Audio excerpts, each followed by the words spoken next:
thanks for tuning in. My name is Bookbuddy, and today's episode I am doing another book review, and this is still Chimamanda Ngozi Adichie's series where I basically review all of her books, and I have done quite a few so far, and I hope that you guys have been enjoying that. And I would like you guys to engage with me down on the comments below. Yes, tell me how you like the books. Have you read the books? Will you read the books? What do you think about the whole shebang bang, okay? I also want to say that in between these videos where I'm doing the series, Chimamanda series, I'm also doing some other supplementary content where I just talk about your relationship with reading and books. So I have one episode where I talk about book clubs and whether or not they are useful in today's age, and also how to get through big books. So I hope that you guys are also enjoying that content while we're doing this series, okay? Because I also understand that maybe not everybody is into Chimamanda or the kind of work that she does, so I try to be nice, okay? So yeah, let's get into today's episode. So the book is written in 4 parts and is essentially taking place before the war and during the war. And towards the end, I think the war, she alludes that the war is ending or has ended or is soon to end. So half the yellow sun was actually the flag of the country that wanted to exist, Biafra, the country that wanted to exist within Nigeria. And the setting or the time that this book speaks about is the 60s, and it is a powerful portrait of Nigerian civil war. It follows two main characters, Olana and her husband Odegnibo, and but I will say that all the other characters, all the other supporting characters are very, very significant, and therefore it is very difficult for me to talk about characters because all the characters almost carry us through the story. Another one that I felt that was important was Ugu, who was the helper of this family. So essentially, we see a family that is a middle-class family in Nigeria. There's young professors, this couple, and the civil war starts happening, and there is just so much happening in the country. It's a state of emergency, and there's absolute poverty, there's death, there's destruction, there's pain, there's just darkness all over, and it is just so intense, and it is real, and the world is silent. And they also make reference to a book here that was written, that the world was silent when we died.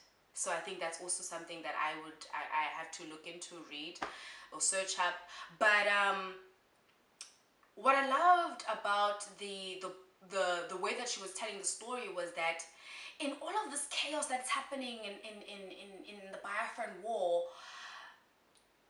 people are still living, people are managing, people are making babies, people are getting married, people are teaching. So Olana teaches at a school under a tree, and it just makes me so emotional. Okay, we will not do this. And so you see how through all of this chaos that people are still managing to try and live, try and breathe another day and see the sun rise again. And I think this is one of the reasons why the author chose to write this book, is because Nigerians or the world is silent about what happened in Biafra, and she reminds us to never forget the people who died and suffered during this time in the 60s. The writing was not incredible, but it was good.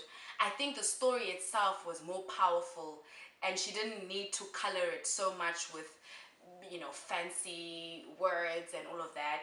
So I think that's what I appreciated a lot about the book. It was long, but it was definitely worth it. And there are themes about religion, there are themes about culture, and all of these themes are just so layered and embedded in the lifestyles of the people that are living in here, in this book, in this time. I just want to say that I think out of all of her books that Chimamanda has written, I think this is the one where I think she was incredibly creative. You know, telling a historical fiction, I can only imagine, is very difficult, and dealing with stories about pain and poverty and suffering and death, it must be, you know, a very difficult thing to do, but she married it so well together. And this, for me, it may not have been my favorite book by her, but I think this book is her most creative and most well researched and just gorgeous. And I think it's an important book for Africa. It's an important book for Nigerians, and I think it's possibly her biggest love letter as a writer. So thank you so much. And if you have read this book, what do you think? I know that you guys have said that you have read this book before. What do you think? Please comment down on the comment section below and let me know. So how many stars am I gonna give this book? I am gonna give this book a lovely 3-star.